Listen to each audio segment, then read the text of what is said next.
Assalamualaikum warahmatullahi wabarakatuh. Jumpa lagi dengan saya Nurdina, CGP Angkatan 4 Kabupaten Aceh Besar dalam aksi nyata modul 1.4 Budaya Positif. Di kesempatan ini saya akan berbagi pengalaman tentang budaya positif yang saya terapkan di sekolah saya.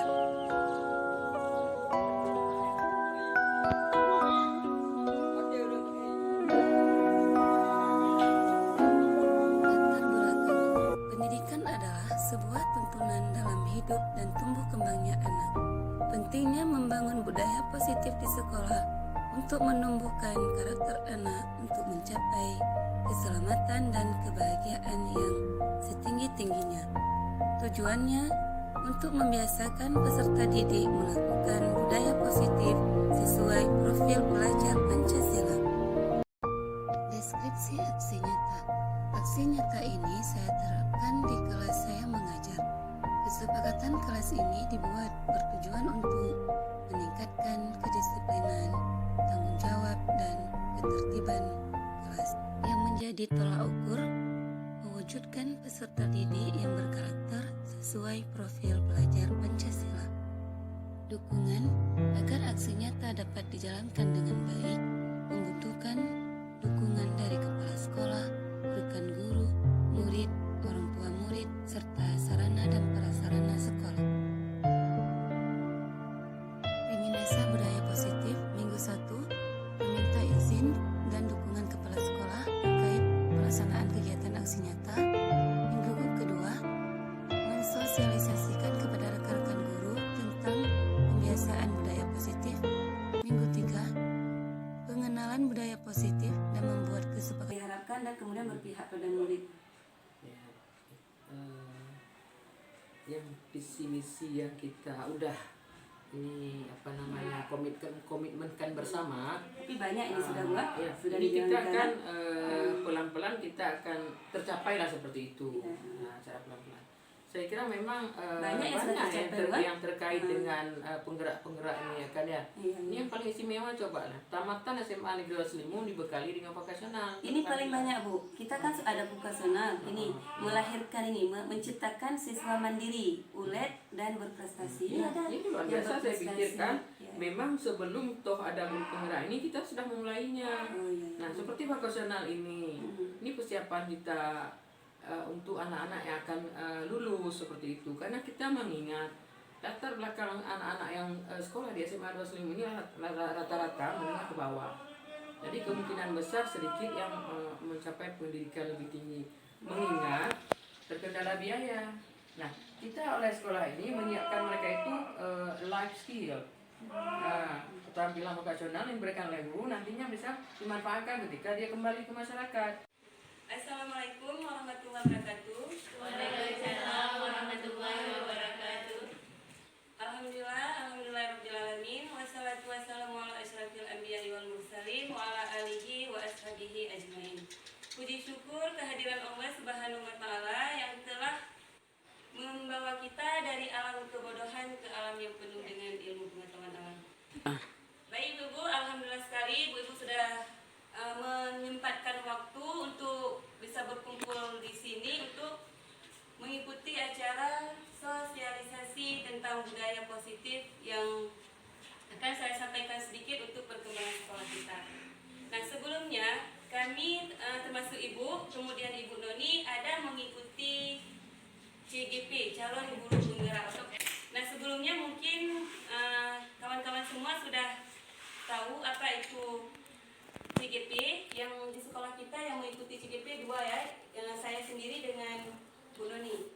Nah mungkin semoga dengan sosialisasi ini bertambah lagi guru-guru, ibu-ibu semua untuk mengikuti CGP, karena kita ada di buka tahap ke-7. Ibu sudah buka semua di SIMPIKAD. Coba dilihat ya, di SIMPIKAD itu ada diundang semua. Jadi nah kenapa harus kita mengikuti itu? Ini adalah untuk menciptakan sekolah yang bermutu. Nah, sekolah kita biar bermutu, berguna, melahirkan siswa-siswa yang baik, berbudi pekerti dan tembus ke universitas tertinggi sehingga menjadi siswa yang berkarakter sekolah itu ada guru CGP. Nah, tujuannya ya seperti saya sampaikan tadi, agar sekolah ini bermutu, ya. Kemudian siswa itu termotivasi untuk belajar.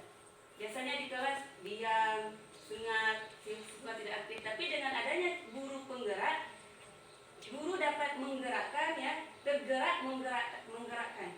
Nah, itulah tujuan adanya guru penggerak di sini. Nah, untuk agar kegiatan guru penggerak itu berjalan dengan lancar, itu perlunya dukungan baik dari kepala sekolah, kemudian dukungan dari guru, kawan-kawan guru, dari tendik, semua dibutuhkan dukungan, termasuk dari siswa sendiri. Nah, kemudian coba kita lihat dulu di sini intisari pemikiran Ki Hajar Dewantara tentang pendidikan. Nah, Ki Hajar Dewantara mengatakan pendidikan adalah usaha persiapan untuk segala kepentingan hidup manusia. Persiapan, kemudian baik dalam hidup bermasyarakat maupun hidup berbudaya dalam arti yang seluas-luasnya. Yang berarti dari mulai kita belajar dari kecil, kita butuh mempersiapkan diri, baik itu untuk diri kita sendiri, lingkungan kita dan masyarakat. Kemudian peran pendidikan dalam proses ini hanya menuntun kodrat anak agar memperbaiki lakunya, bukan dasarnya. Nah, kita pernah mendengar bahwa manusia itu lahir sudah sesuai dengan fitrahnya, ya kan?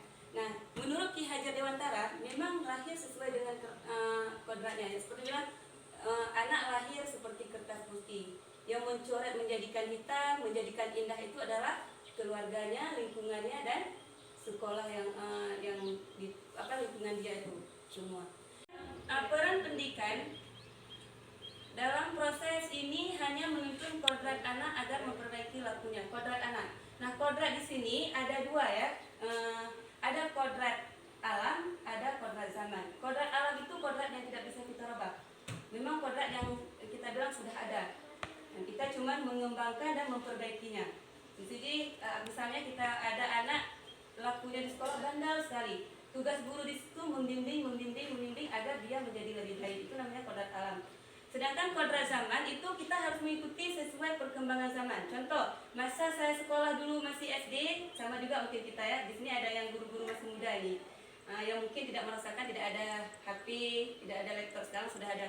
Itu kan masih zaman memang belum ada HP, belum ada semua teknologi yang kita bilang. Tapi sekarang sudah ada teknologi, makanya setiap guru dituntut untuk bisa teknologi. Baik ibu-ibu. Nah, mungkin kita sering mendengar kesepakatan kelas, tapi kesepakatan kelas yang kita dengar biasa tidak kita tuliskan atau kita tempelkan di dinding. Nah, ini merupakan salah satu contoh kesepakatan kelas. Nah, setiap guru itu dengan siswa di dalam kelas harus membuat kesepakatan kelas. Kenapa? Tujuannya agar kedisiplinan itu terbentuk, ibu. Nah, dengan adanya kedisiplinan kelas, maka kita akan sudah membuat sebuah perjanjian dengan siswa. Misal, contohnya, siswa harus masuk kelas tepat waktu. Apabila lewat 5 menit, maka akan diberikan sanksi. Nah, itu juga tapi tidak secara lisan lagi, harus kita tulis dan kita tempel di dalam kelas. Dan begitu juga mungkin ada beberapa lagi dengan siswa. Memang siswa itu sendiri yang membuat kesepakatannya, kemudian disepakati bersama. Dan juga sanksinya itu siswa itu sendiri yang harus membuat apa sanksi yang akan diberikan apabila dia melanggar daripada kesepakatan kelas yang telah dibuat. Nah, mungkin ini sedikit penjelasan tentang kesepakatan kelas. Ini contohnya, contoh kita buat, kita tempelkan di dalam kelas. Yang lebar tadi saya jelaskan tentang pendidikan guru penggerak. Semoga ibu-ibu semua termotivasi dan juga bisa membantu saya untuk bisa menerapkan pendidikan guru penggerak ini di sekolah ini agar tercipta sekolah yang agar visi dan misi sekolah itu berjalan dengan lancar. Dan semoga kerjasama kita nanti bersama bisa meningkatkan pendidikan ini menjadi lebih baik lagi. Saya akhiri dulu sampai di sini. Assalamualaikum warahmatullahi wabarakatuh.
Sekian